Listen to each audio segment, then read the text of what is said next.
students. We're all in our places with bright, shiny faces, and this is the way. Start the revolution. Welcome to another great episode of Professor Kimya's class. I'm your favorite teacher's pet, professor's pet, Seko Varner from Our Black Empowerment platform. Today, we're going to be discussing something really interesting, and we're waiting for the professor to join us right now. But the thing that we're discussing is based on a conversation that Professor Kimya and I had a little while ago. And as you can see, we have a little picture of Monique and Shannon Sharp in there. That'll pop up in the conversation a little later on. All right. So, why am I bringing this up? Well, the whole deal is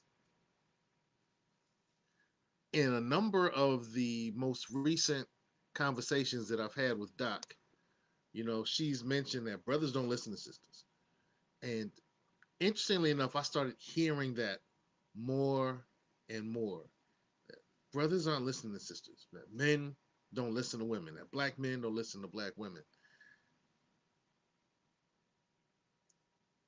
I don't agree. But I know that my experience is very different than the experience of a lot of my peers, particularly those who are women.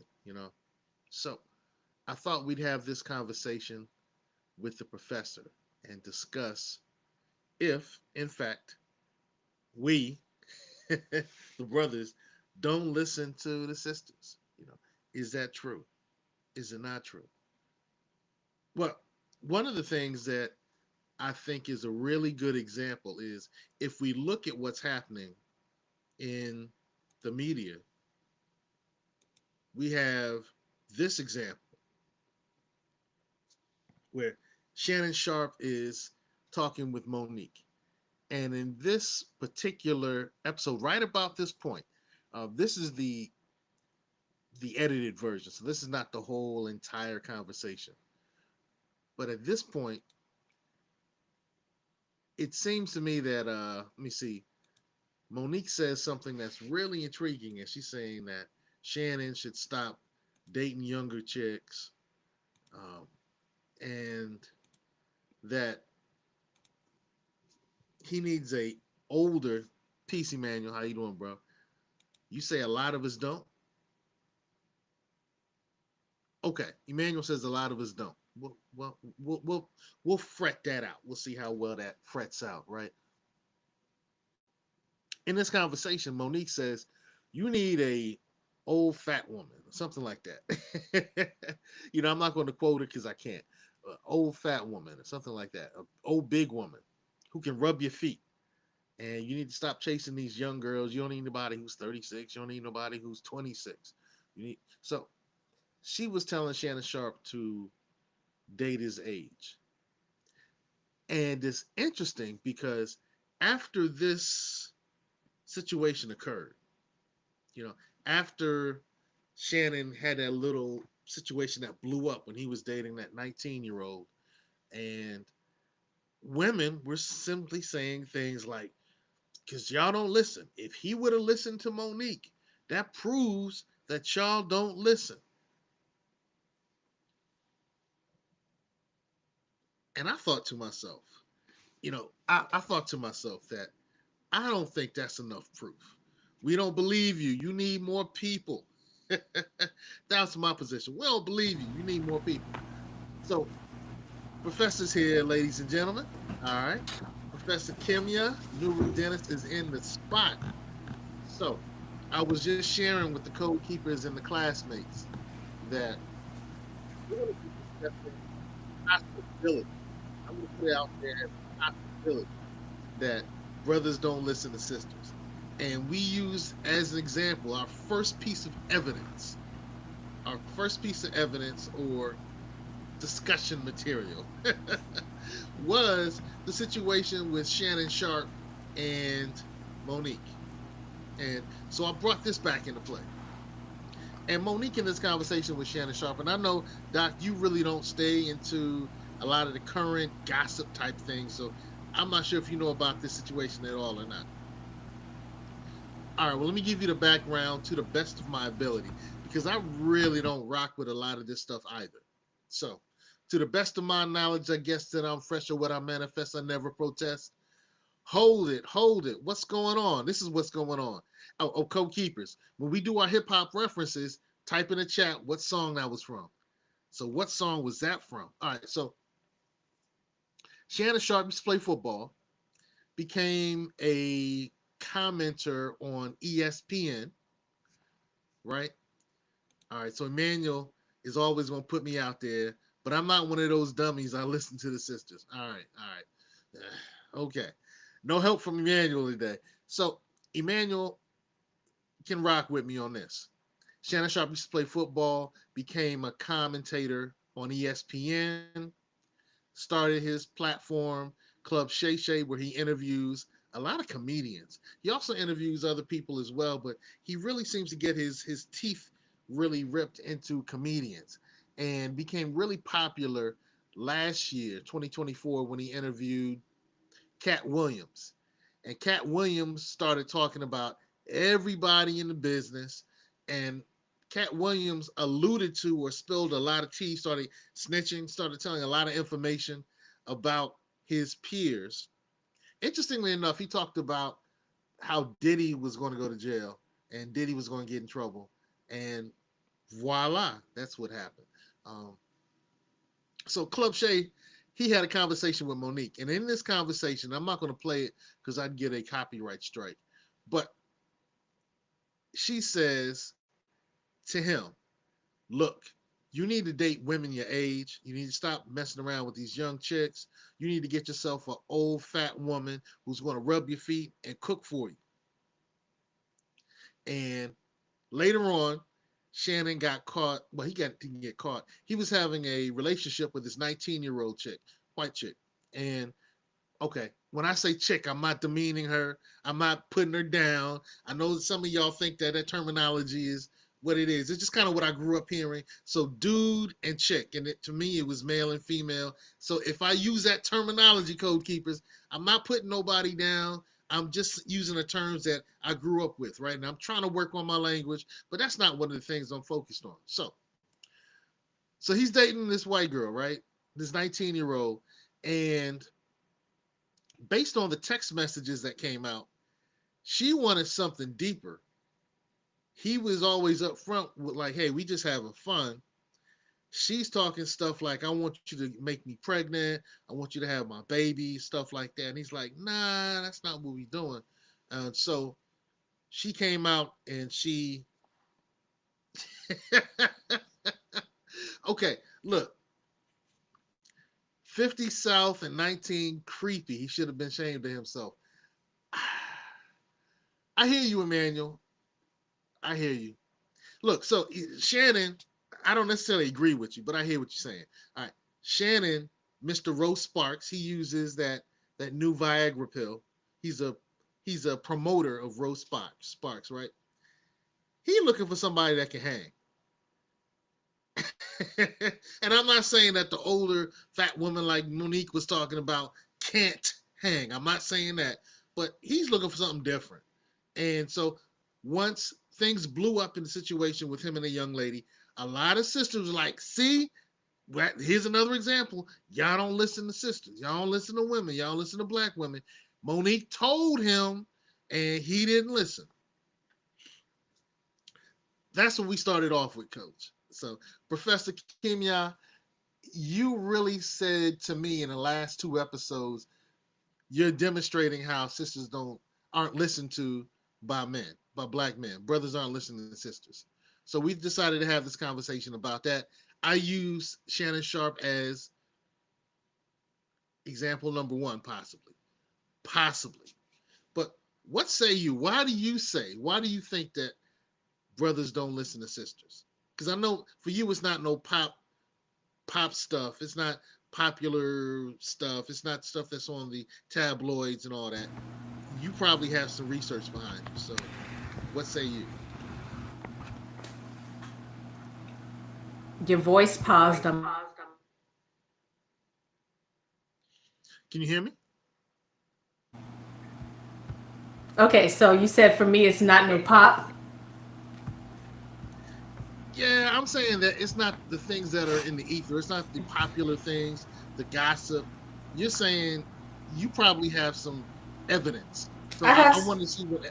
Okay, okay, I have some that's fine. important topics. You know, I don't believe in relationship advice, so I don't care about people's relationships as long as it's not a verbal or physical domestic violence.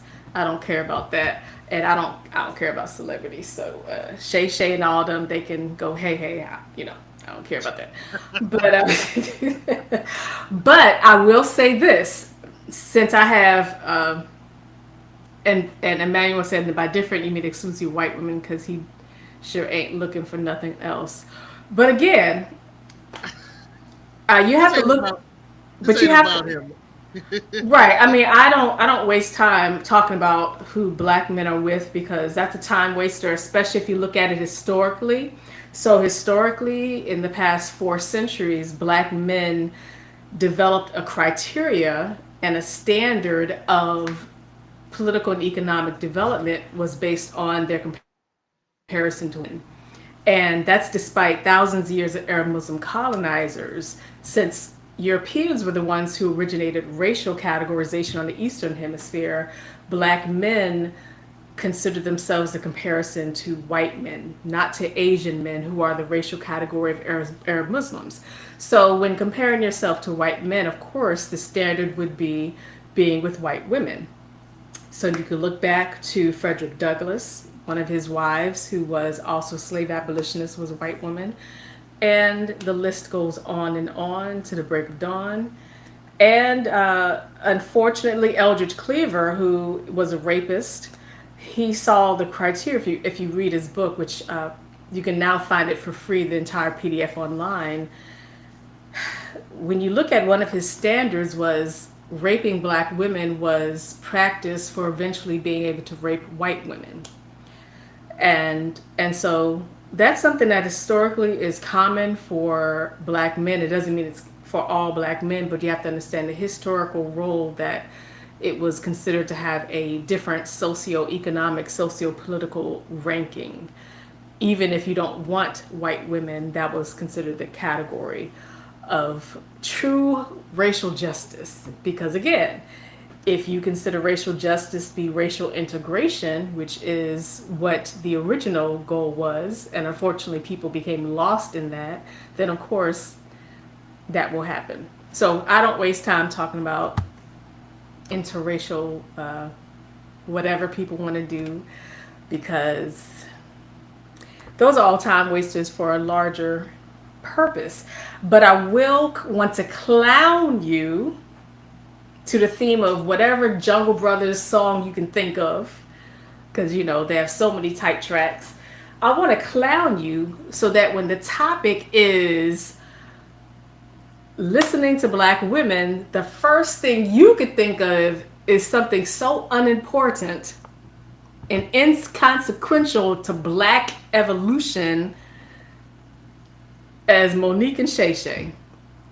The fact that that was a first thing, that's the equivalent, that is the meaningless equivalent of when somebody comes to you talking about the importance of black men, somebody says, yeah, yo, let me go see some basketball players. You'd be like, dog, I mean, yeah, we play some ball, you know what I'm saying? We took over the NBA in the 70s and 80s, but that ain't us.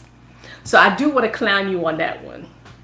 You want to clown me on that? Okay. I want to All right. clown you on that because if that All was your right. first thought, because when I'm thinking of our people in general, that's not my first thought. My first thought is not, I'm not a fan of Jay Z, Beyonce. I'm not a fan of any of that stuff. My first thought when talking about our people is intellectualism, our culture, which includes music, virtual arts, all types of artistic expression, sciences, mathematics, medicines, arts, get on each other's last nerves, the languages we speak. I don't be thinking about that stuff. So I just want to say it is funny that that's your first thought. So that's why I was kind of sitting here letting you have your moment because I think that that is a real illustration of the narrow categorization of black women that exists. It ignores thousands of years of African women trailblazers and centuries of black women trailblazers who've been the trailblazers fighting for our people. So I'll just throw that out there All and right. just sit here and let it marinate. And that's where you're wrong. I just pulled out something that was in the ether. It's not necessarily the first thing I thought about. The first thing that I thought about was some of As the Nas said, don't put conversations your we soul like had ether. were with Septima Clark and Dr. King. That was the first one I thought about. I was like, okay, because I remember where you taught how Sister Clark really rallied against some of the ideas and the strategies that the SCLC and SNCC and Dr. King and everybody who was involved with that movement, because they made some faux pas and some decisions that didn't include Yes. the women. That was my first thought. All Okay, right. so I'm glad that that was your first thought that you mentioned second, though. No, no, no. I thought that you being the professor would bring the great things and I would bring the common things. I'm just a professor's pet, but it's all good. No, you're not I'm a simply professor's saying pet. that You're not I a think professor's that pet. look, go where you go, go where you go. It's all good because I'll take that criticism. I think it's important that we look at things that truly matter, and I totally agree. What Monique and Shay said, really, when it comes to black liberation, when it comes to black empowerment, when it comes to making changes that will really impact our community, that ain't it. That ain't it. But you got it. So, let us know. What are some other things that examples historically that we can look back upon, because I do agree with some of your statements that history can really be great lessons for how we can move forward. You said that in one of the shows last year, actually, 2024. Can't remember which show it was. So give us some historical background or references that we can learn from. And hopefully you can share some examples where men, brothers, did listen to sisters and things improved. So I actually talk about now. So now, when it comes to black men's health, it is black women who do health work regarding black men's health. And so that's something that you can look at historically, although you can look at Booker T. Washington, for example, who did health work. You can look at the Black Panther Party, who did health work, and that was the only successful form of the Black Panther Party was when they did the health work. You can look at all of this, but still it was the black women then and now doing health work that includes black men's health that really brought more attention to black men's health. We are the ones who are most likely to do the research regarding black men's health. We're the ones most likely to go to the medical appointments, even on behalf of black men if they refuse to show up, including looking at prostate cancer and everything. Black women such as myself have hosted clinics and trainings about prostate cancer, all types of things regarding black men's health. And so that's something that is a constant process. I will say, since you asked about something historically that black men listen to regarding black women, what black men listen to regarding black women tends to be things that serve the narrow gendered expectations, such as motherly roles, sisterly roles, note takers roles, kitchen Ooh. cooks roles. So listening to black women is very difficult because that happens in every religious institution, even if the woman is the main religious leader, like the pastor or the rabbi, even. The idea still is that as a leader, and we have that as black women professors and researchers as well, as the black women leader, we're still expected to try very hard to be a nurturer, even if that has nothing to do with our personality type, because the moment we upset somebody, they can handle the message and the tone from anybody else, but from a black woman, that's the problem. So I will say that when it comes to leadership, and this is something to learn from Septima Clark, since you did mention Septima Clark, which I commend you and thank you for doing that. Septima Clark was very quiet. And again, she was my one of my aunt's teachers in elementary school, and my dad, when he was in elementary school, the same elementary school, he used to see her in the hallway. My dad said she was always very peaceful, very calm, but she said what she said. So Septima Clark did not play around. Even when she spoke regarding Reverend Martin Luther King Jr., that's before he was a doctor, she said what she said. And that's why he called her the mother of the civil rights movement. And it was because he accepted what she critiqued regarding the black men involved in that particular part of civil rights and overall civil rights. That the black men were running their mouths, but they weren't doing behind the scenes work like she and other people were doing. And so, but again, that's one of the difference of how Septima Clark is different from Ella Baker. Ella Baker is very, very outspoken. So although Septima Clark did a presentation regarding male dominance, she wasn't someone who would waste time challenging things because she recognized that that is a waste of energy and time because people are going to want to be the way they want to be regardless, and they're going to depict you as negative, and then you don't get anything accomplished. Whereas people like Ella Baker just stayed very adamant about combating male dominance. Even people like Amabalo. So I also did a piece about Amabalo. So Amabalo, who did the renters' rights work based in Richmond, Virginia, where I'm born and raised. Amabalo is similar to many other black women who are very outspoken, but she was considered outspoken also because she was of lower socioeconomic status and she was not formally educated as well. And so that's just so people like Amabalo are very outspoken, whereas people like Septima Clark very quiet. And so it just is a matter of the context and where it works out. As for helping black men specifically, though, that's going to be very difficult depending on what black men expect. Because I'm going to tell you, if black men expect black women to always be in this supportive, motherly, nurturing role, then black women like myself, that's not our purpose. That's not our goal. Our goal is to motivate. And again, black men do not expect the nurturing role from black men who are leaders. Like you would not see that from any black man leader, whether Louis Farrakhan, who can talk for 3 hours, whether it was Marcus Garvey, W.B. Du Bois, these men were considered very overconfident, sometimes arrogant. There's no such thing as a black man leader, even an African man leader over thousands of years even, who's really been considered a nurturer, someone who really softens up. And the ones who have been considered to soften up have done it for a purpose, but their softness was considered stern to let people know, don't try it. So sometimes the softness was even more frightening because people are like, when he gets quiet and soft, something about to happen, right?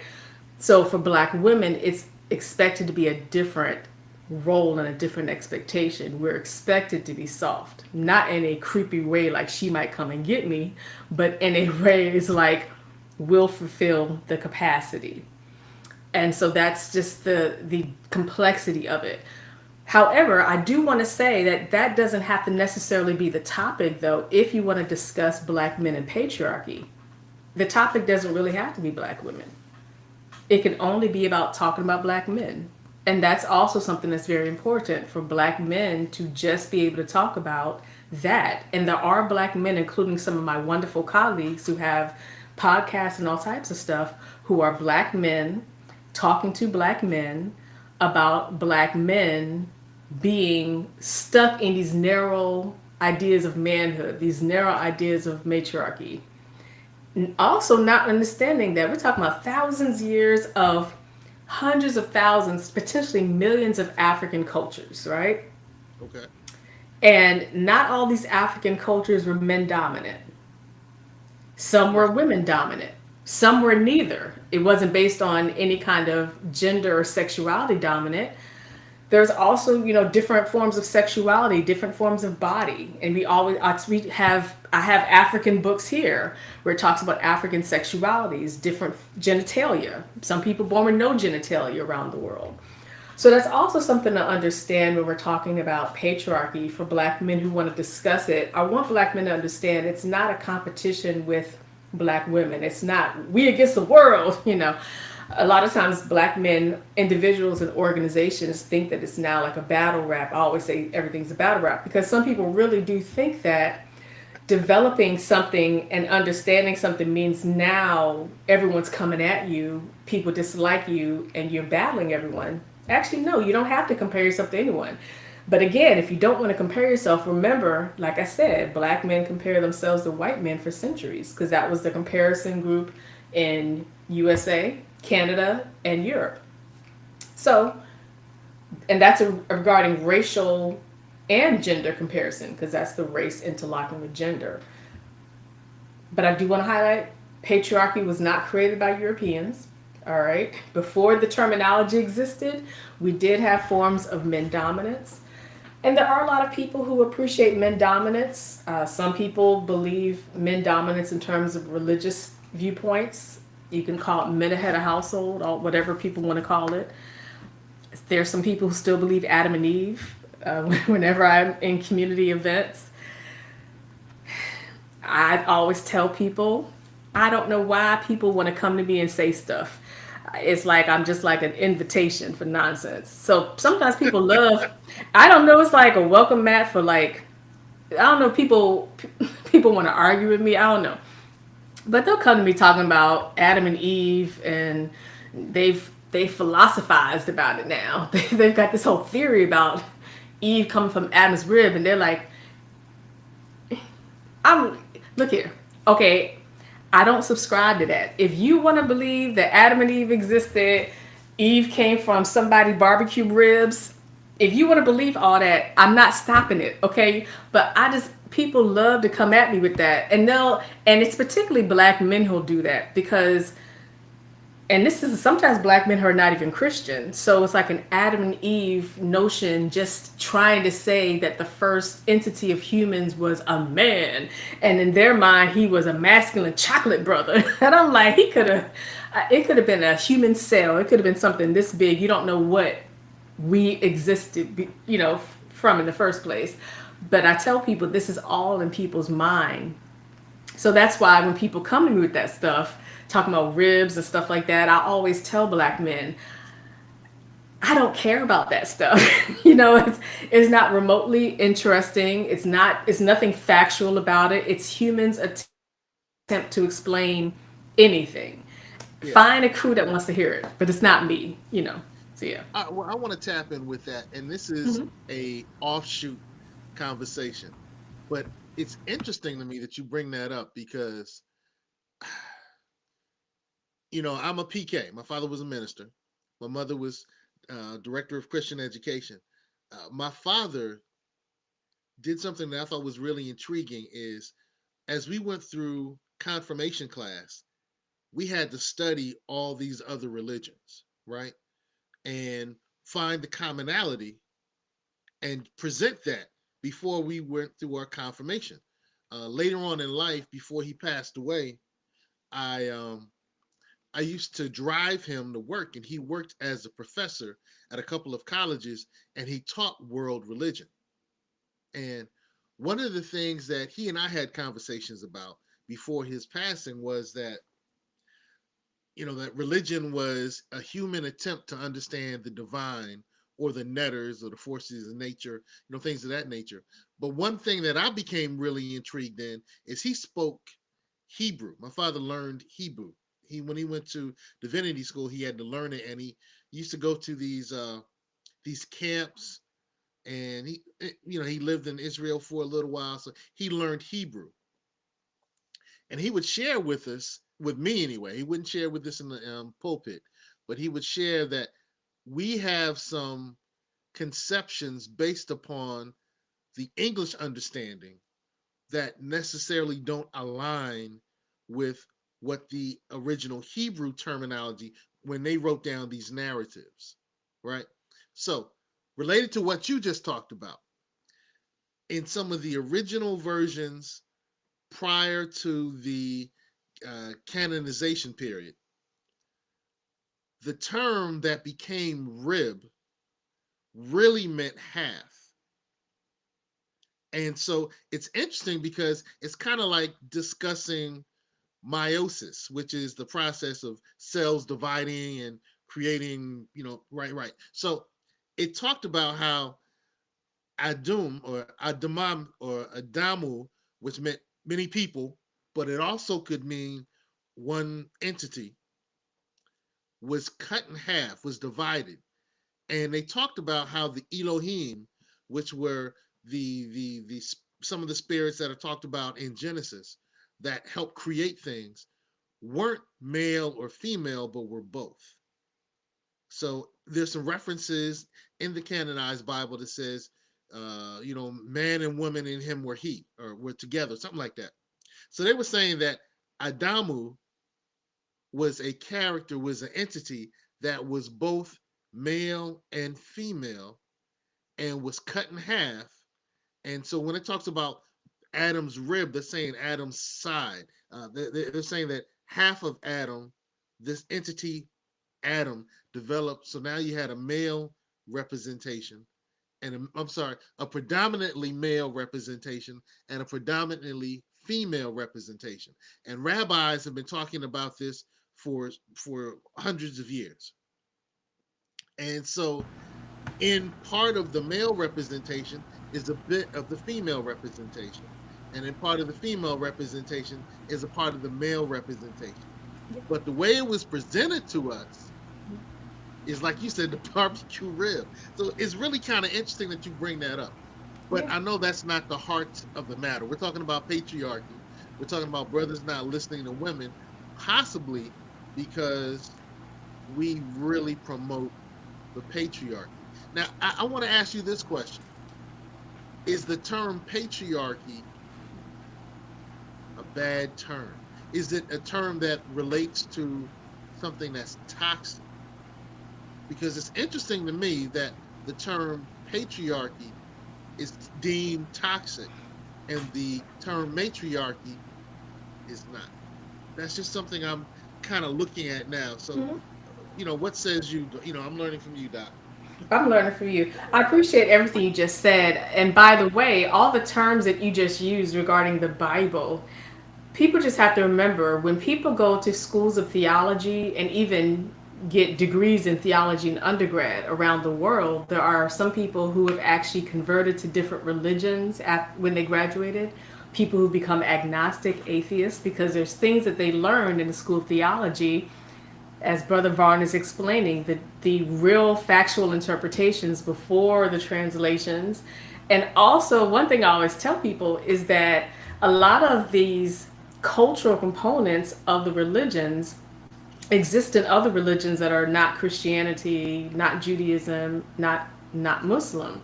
So you have some African-based religions in Spanish-speaking nations as well on the Western Hemisphere, in which the people are depicted as being both men and women or neither.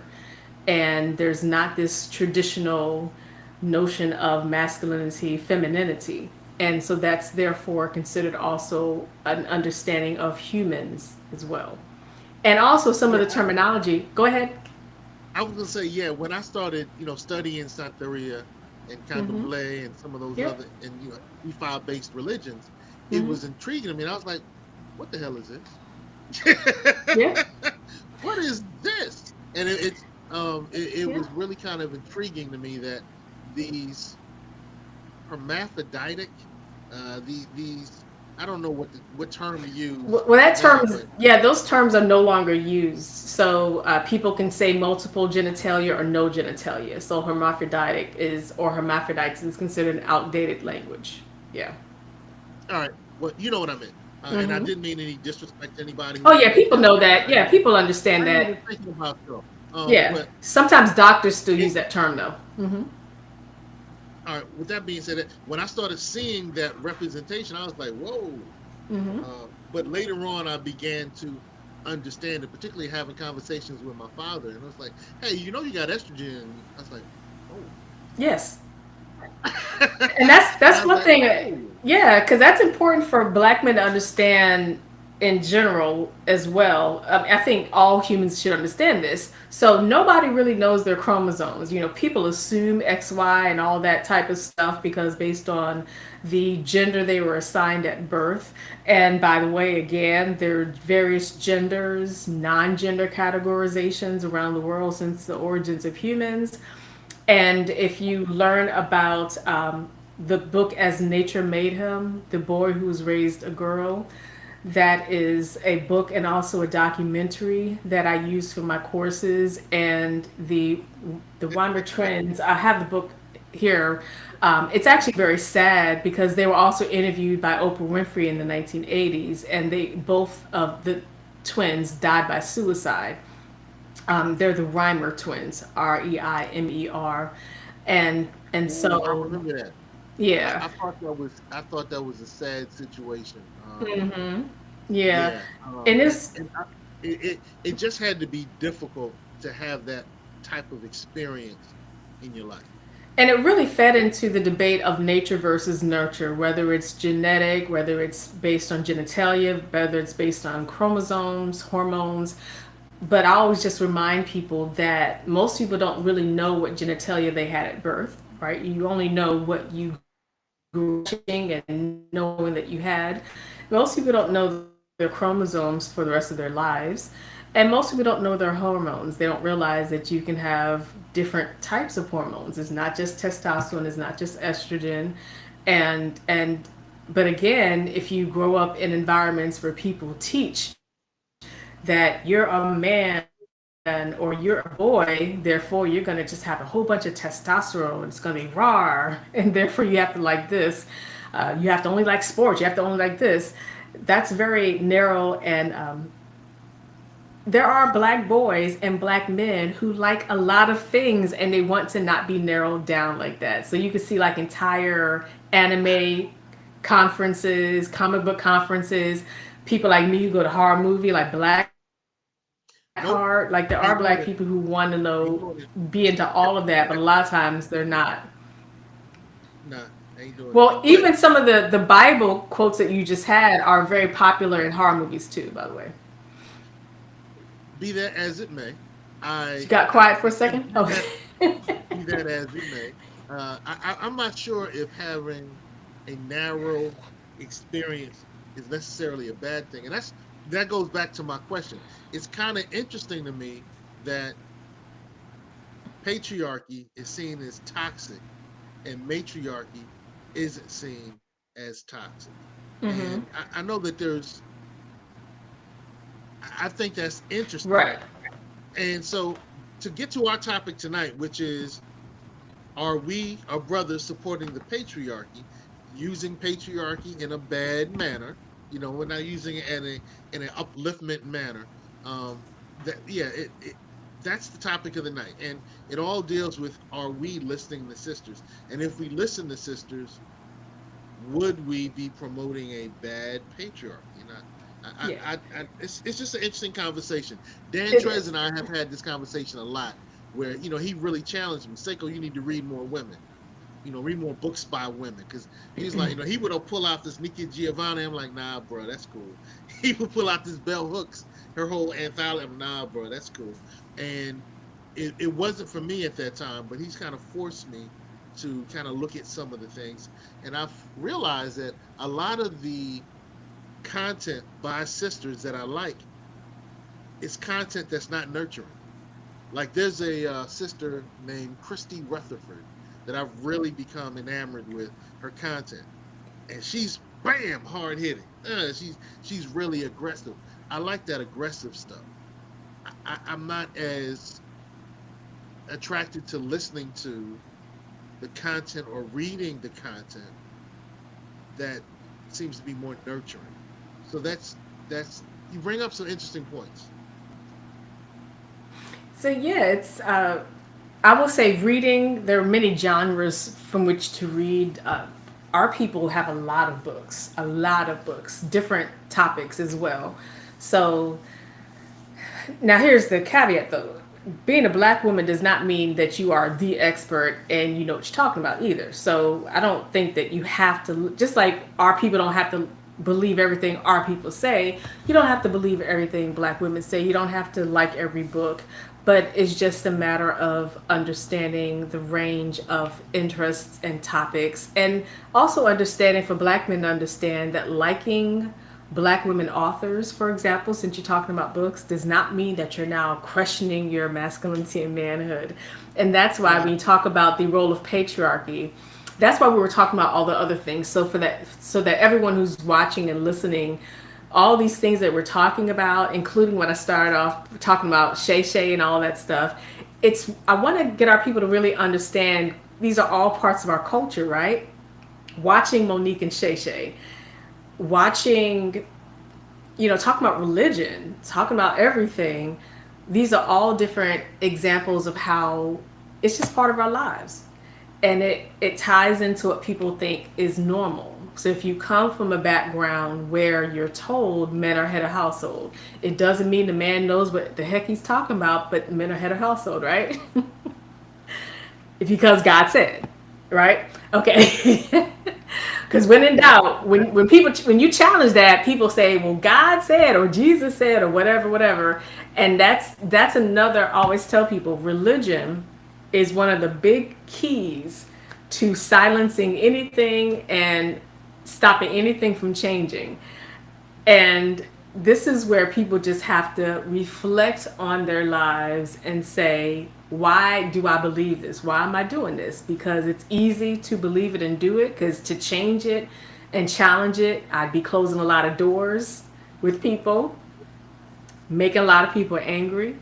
And so that's always something that for black men, there are black men who are challenging this. It doesn't mean they're walking around challenging everyone. Like they don't, they have things to do with their time. But the patriarchy part, they are saying it's okay for a man to be a decision maker, but it's not because he's the man. Just like I'm not a fan of gendered chivalry. In criminology, we talk about the chivalry hypothesis regarding crime. Wait. You said gender chivalry? Yeah, so chivalry is people being polite, right? Right. So like if I'm walking and you coming behind me in the door, I'm gonna hold the door open. I'm not gonna be like, bam, you open the door yourself. Now what? That's chivalry. That's kindness. Okay. Now, I've had instances where men, particularly black men, I'm holding the door for them to walk in after me. They're like, nah, sister, you know what I'm saying? I should have held the door for you. And I always tell black men, the time it takes for me to wait, now, unless I have something I can't lift or I'm sick or something, the time it takes for me to wait for you to open the door in the car, in the building, and to even pay a bill at dinner, I could get all this done. Or we could do half and half, something, something, something. So this is also something that a lot of people are changing. They're like, it doesn't always have to be the man is doing this. It could be an exchange. But here's the difficult part. A lot of people, not just men, a lot of black women as well feel like if you're challenging the gendered chivalry, which by the way, one thing I can't stand that some people still do. I know, Emmanuel, I hope you were taught to be chivalrous in terms of kind and not just gendered chivalry.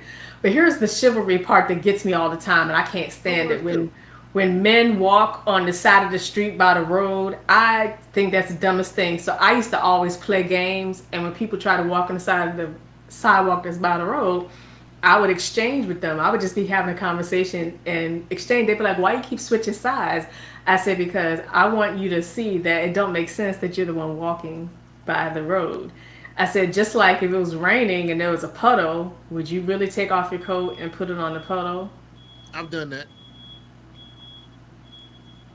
I'm about to give you a nickname, but Hey, it worked out for me. It worked out well. well, so that's different. That's not chivalry. That's actually a bargain. And that's getting something for what you put into it. That's not the Well, same thing as doing something to be I'm not kind.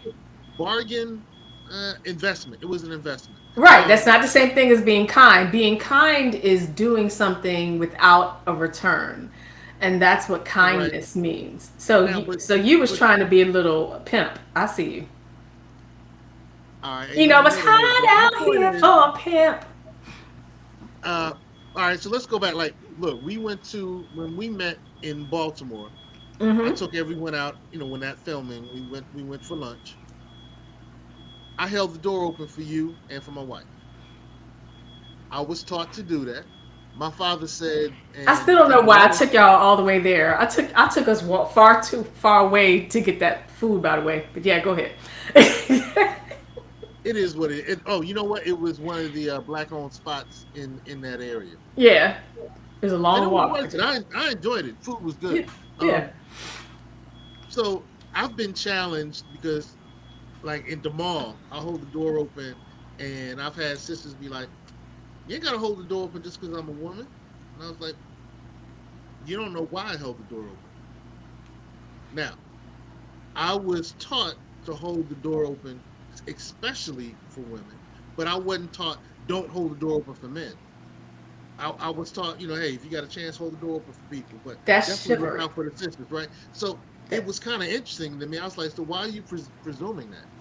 And they don't have an answer. I haven't had a woman yet that has given me an answer why they made that presumption, although it Well, may have some merit. But I well, was going to hold the it door is. open for anybody. Um, Yeah. and it wasn't that, I had one woman say, "Well, you think we're the weaker sex?" And I was like, "Well, my father taught me that we're supposed to take care of the thing that's most valuable, and women were more valuable, and that's how we were taught. So it wasn't So, that we thought that women were less than, is that we thought that. So, for instance, the diamond that's a real diamond, I put it in the safe. I take care of it.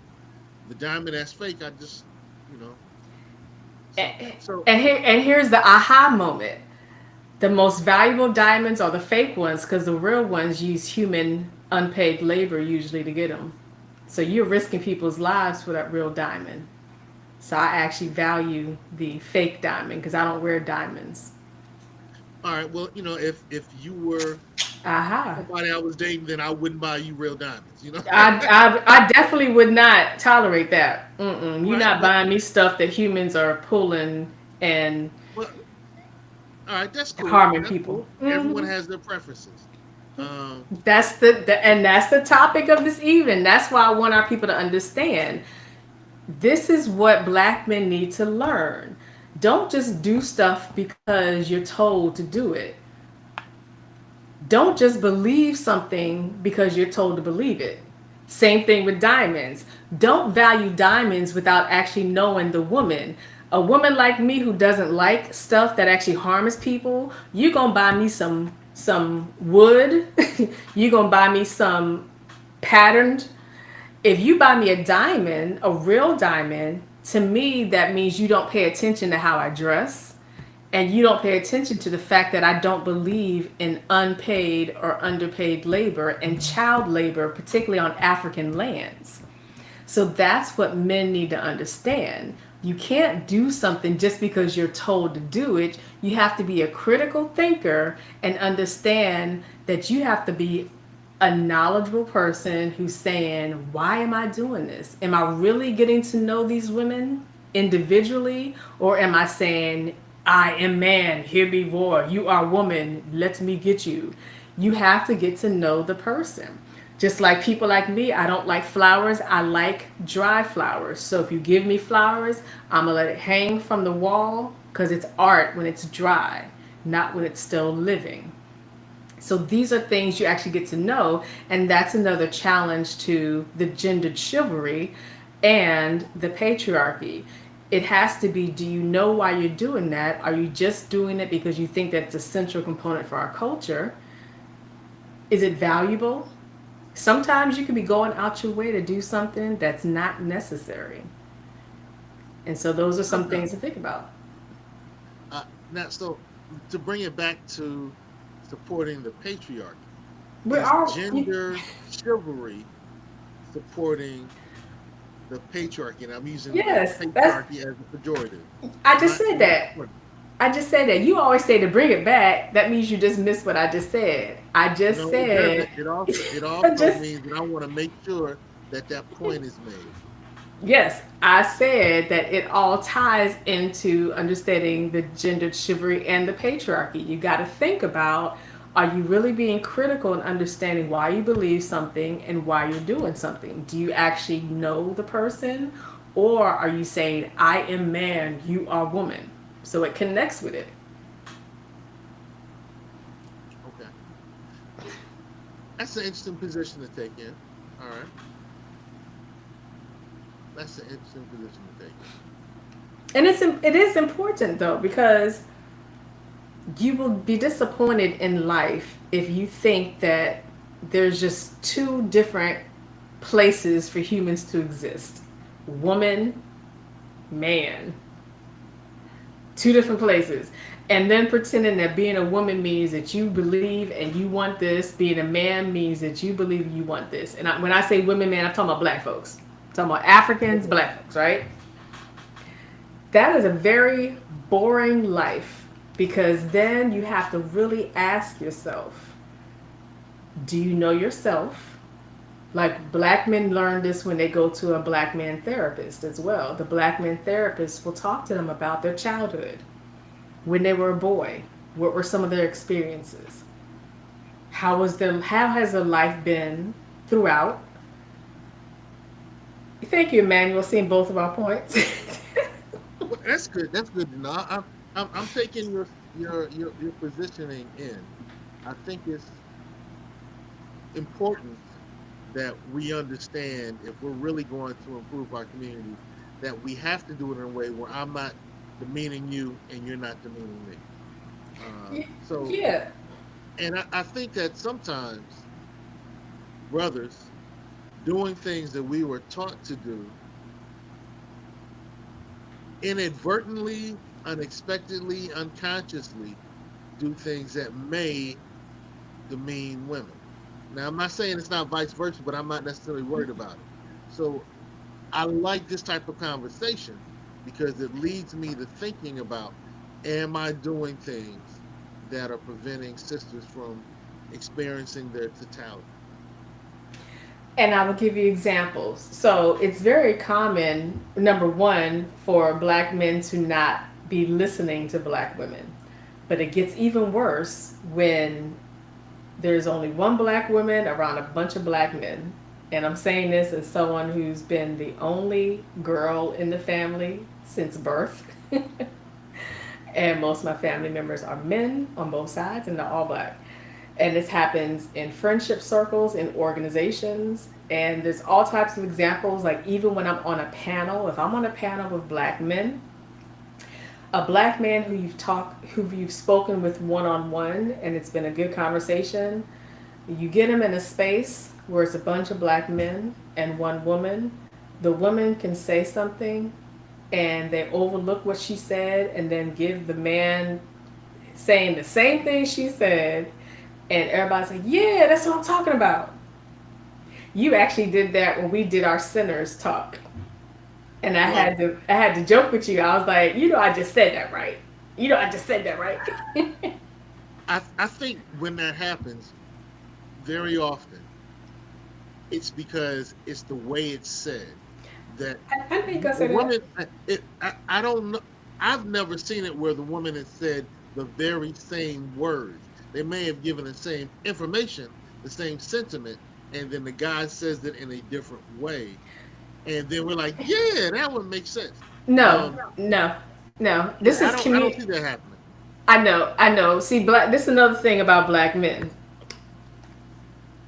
This is an attempt at psychological twist. Okay, if someone is conveying a message and you want to ignore it or whatever, and if someone else conveys a message using different wording, if you agree with the message, you should say, "Yeah, that's similar to what so and so said."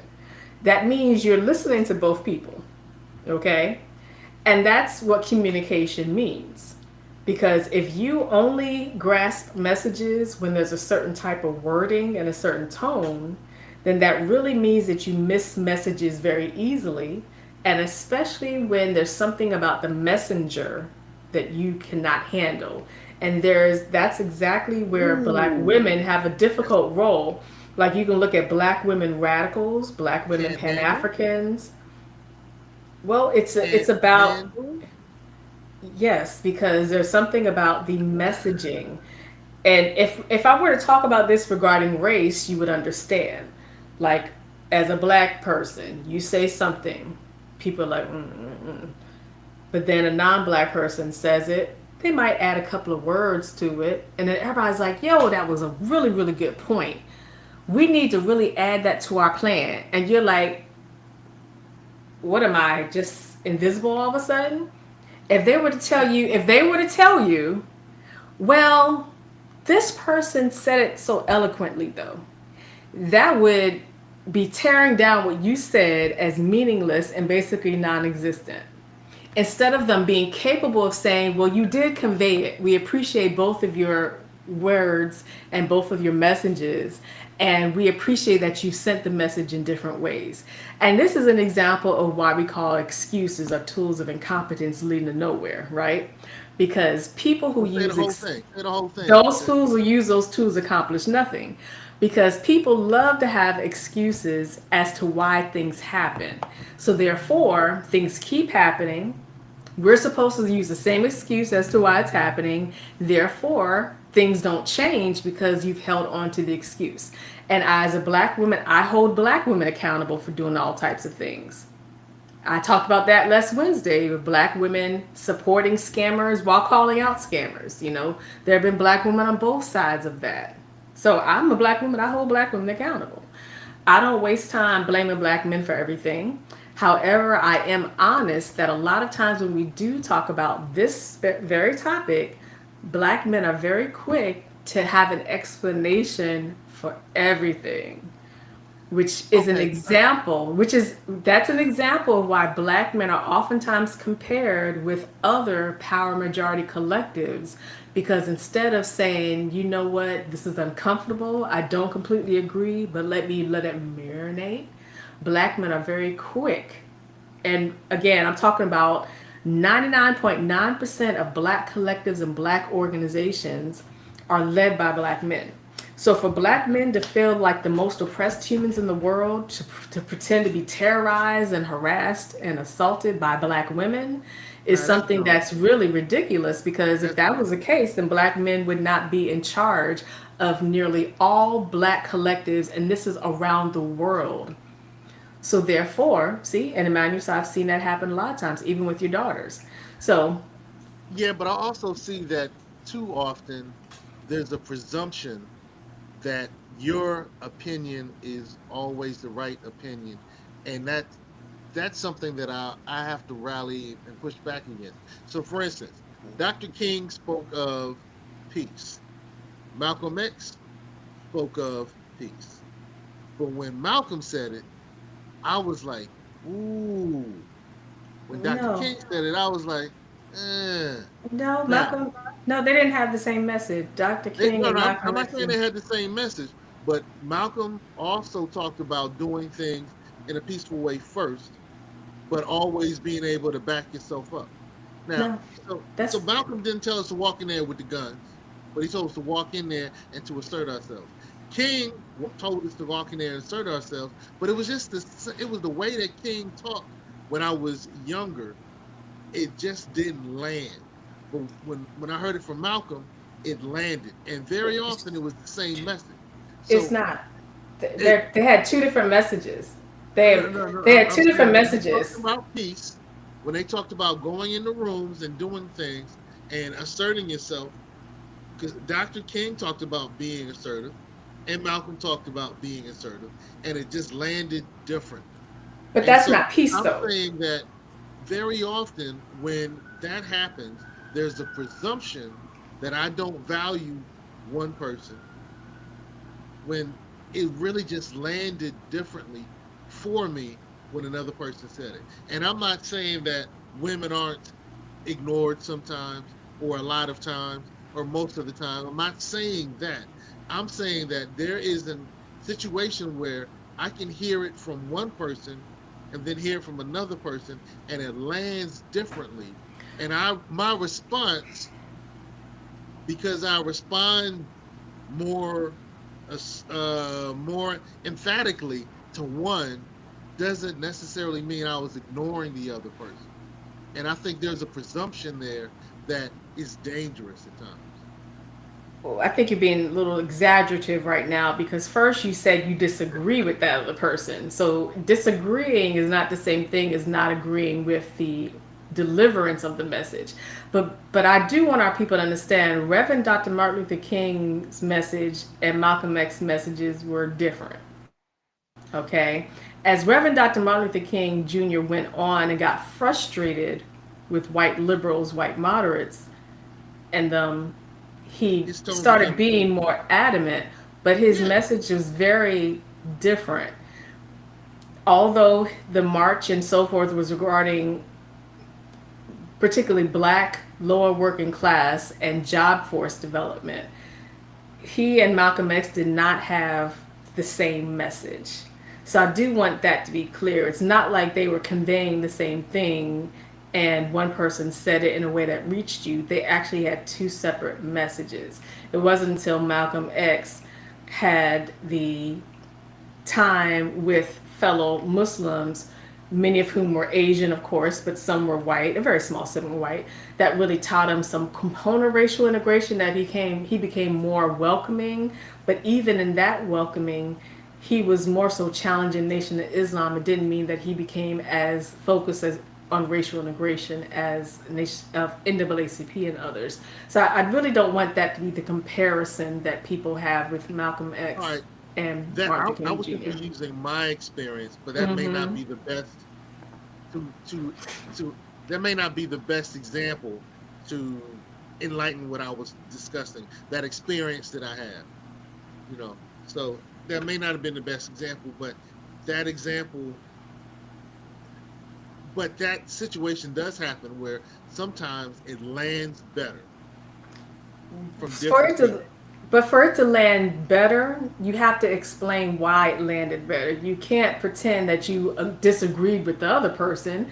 Just say that because if someone's in the same space, actually somebody can steal what the other person just said because they know that you're not listening to the first person. That happens a lot for black women. You're not listening to the black women, so therefore, particularly black men, but also white women do that as well. They will convey the same thing and they'll say it in a way that they know is magical as far as you're concerned because you're accustomed to ignoring black women, but you're accustomed to celebrating non black women and men in general, and all men, not just black men. So people, they have centuries of knowing this design of black men. They're knowing this design of black men in the workforce. This is also why black men have been the leaders of diversity DEI work and all types of stuff because people have figured out that it's very easy to get you to ignore black women, but other people can say the same thing. And it's not that you disagree with black women, you're just finding it in a way that really reaches you because another person might have added one word that you like more. But this is the difference though. It's okay to like a delivery more. You have to give credit to who first presented the message. And that's where I give a shout out to the sister who created the Okay. phrase cite black women. You have to cite black women. Amen to that. Do not let somebody come in the same way black men don't want to be the deliverer of published writings, of presentations, and then somebody else does it and they add a couple of words, they add a song, tap dance, and all of a sudden people forget you existed. You wouldn't want that happening to you, right? You wouldn't want people coming to you saying, I know, but it was just something about that person. You wouldn't want that, right? You would want them to say, Brother Varner presented it, this other person added something to it. We appreciate Varner delivering knowledge so that people can have the capacity to develop something. That's I like what that. I that's what like that. theory that's what theories are. Theories And I talk specifically about black people's theories, and this is centuries before critical race theory, by the way.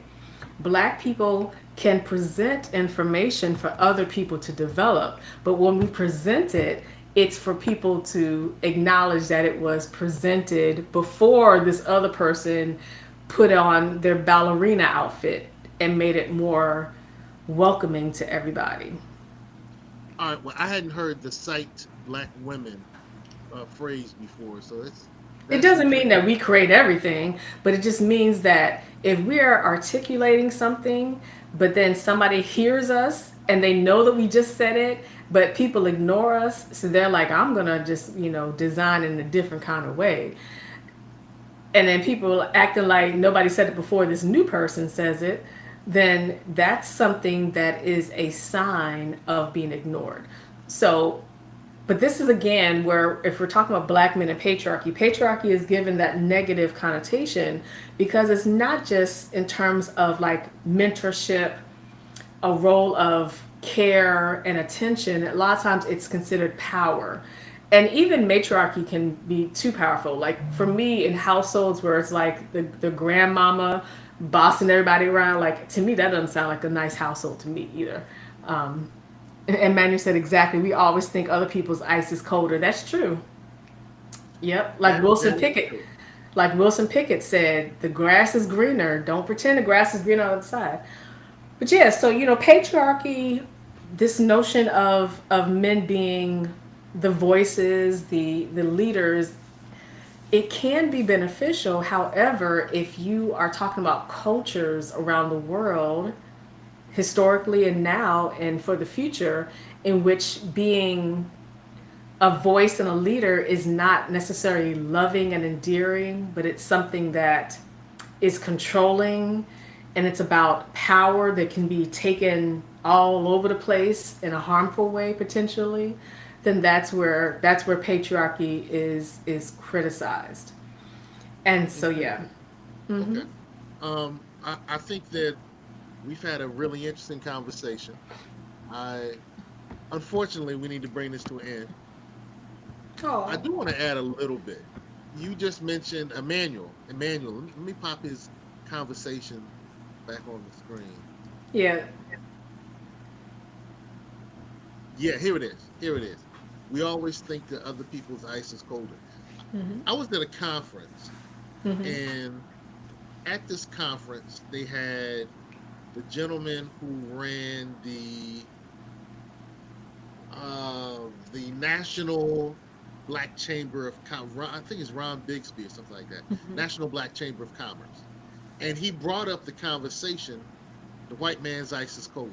And I had always heard that from my father. Sometimes we always believe the white man's ice is colder. I was like, oh, okay, okay.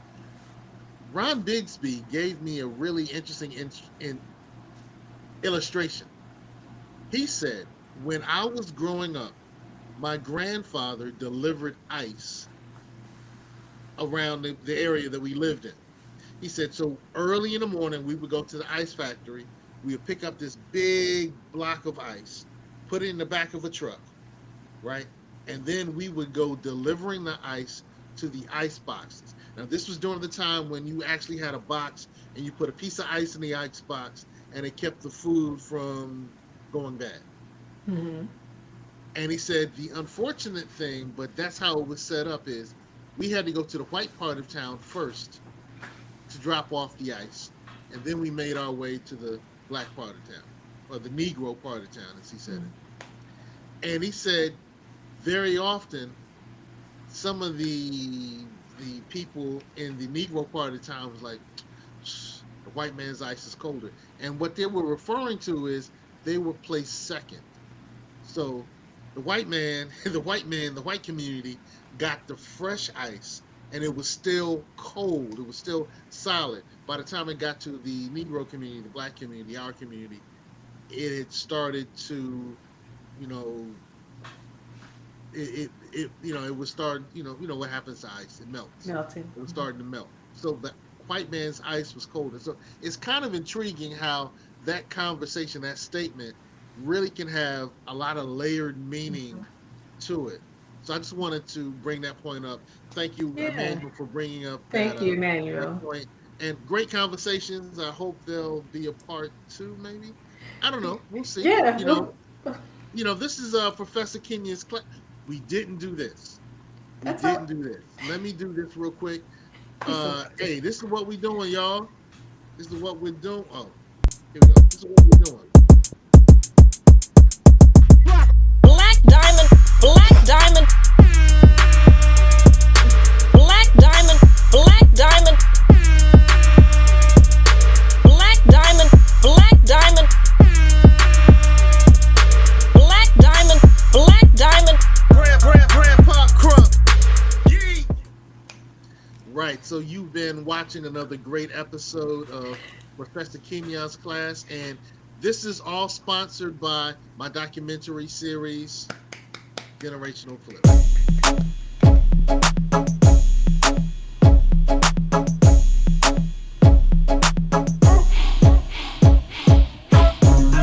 We have to fix our minds.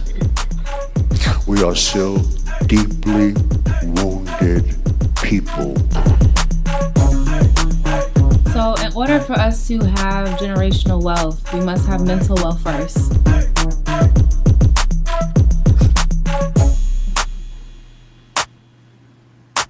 Check this out. So this is proof that you can absolutely train your brain and your body, which are your servants, not the master. No idea or vision is too large, as long as you are able to outline the steps to get it done. So it's not a matter of if you can do it, it's how. How to truly be the bank. I like to try things out in small dollars. I think a misconception is that you have to have millions of dollars to do note investing. And it's not that. There's a lot of notes out there that people can buy for a few $100s or a few $1,000s. So if you start looking at it as not a solid structure, but just a collection of things that need to be disentangled, then eventually that wall doesn't look so scary. It's not worth it to give up because there's other people on the other side that need you to be here. It's not worth it because there's something that you were born with that only you can do. There is an antidote to somebody's cancer that only you carry. The big thing is you gotta want more. You gotta have accountability around you. Don't sit around people that are fine with their situation. You gotta have people that they want more as well. Because you're gonna run into people that are gonna tell you, why can't you just be satisfied? And that's the Scarface thing. You be happy, like in the movie. You should be happy with what you have. No, you be happy. Just breathe. So Martin Lawrence had it right on Bad Boys.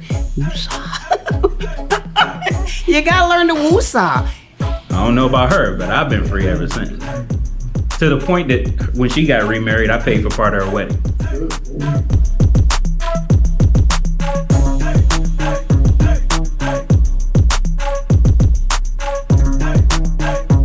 Oh boy, you think you so special. Boys don't cry. Boy, you gon' fear me if you don't fear nobody else. Why would we ever choose to give our children something to cry about?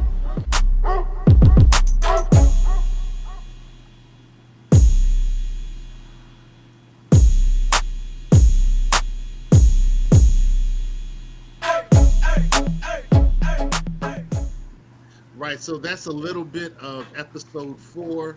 You can find Generational Flip on YouTube, right? Of course, you can always see it ad-free if you go to generationalflip.com, but you can go to the YouTube channel, get on code Our Black Empowerment, and you can find Generational Flip. You'll find all the episodes right here. Yep. Yeah. Matter of fact, you'll see it in the videos. That's where you'll see it. Yeah, you're going to see all the great episodes of Generational Flip. Here's episode 2. Here's episode 1. Let me see. This episode 3 around here somewhere. Yep. So, and of course, you can always find the great episodes of Professor Kimya's class here on the Our Black Empowerment channel. So, Doc, any last words? Yeah, so this is a very long issue, as you know. Thank you, Emmanuel, as always. And of course, thank you, Brother Varner. And I like to joke with black men because I love black men. Again, most of my family are men. A lot of my friends are men, all black.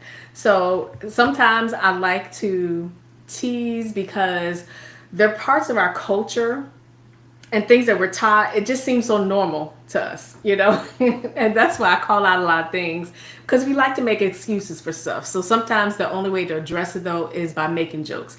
And black men will also learn this if they go to a really good black man therapist, because the black man therapist might find some things to joke with them about because they understand discomfort. So what are some things that you can handle making light of depending on the topic, so it can just make people want to talk about it more. So that's the same thing regarding patriarchy. So yeah, so we can talk about this on the next show too, since this is a long topic. We're not stabbing black men, or we're not abandoning black men. We're just saying that there are some things that we think are normal as black women as well, that we all have to change if we want to progress as individuals and as a collective. It can't be about controlling people. It can't be about controlling. Hey, we're all about black power here. We got to uplift. Code Keepers, been a great class. Tap in. If you heard something that you really like, leave us a comment. Like, share, and subscribe. I never asked for that, but I'm going to start doing that now. Like, sharing, subscribing. Definitely check out the comments that Doc is going to leave. Doc leaves some dope comments on her Professor Kimya classes episode. So if you like to stay in contact with Doc, that's one way you can do it. And hey, Emmanuel, we love you, brother. Thank you. All right, Doc, love you. Thanks for your wisdom, your insight. Thanks for yours. I like it because I think about it. One of my brothers was saying to me the other day, "You like bossy chicks?" And I'm like, "Yeah, my brother was boss." Be safe, Emmanuel. I don't like no punk women. They're like, "But you don't let them punk you around." No, I like that energy. I like that. So, hey, bring that energy. Let's improve the world. Let's improve the world. All right, I'm bossy. I'm bossy. Not I'm bossy. All right, let's stop this joint.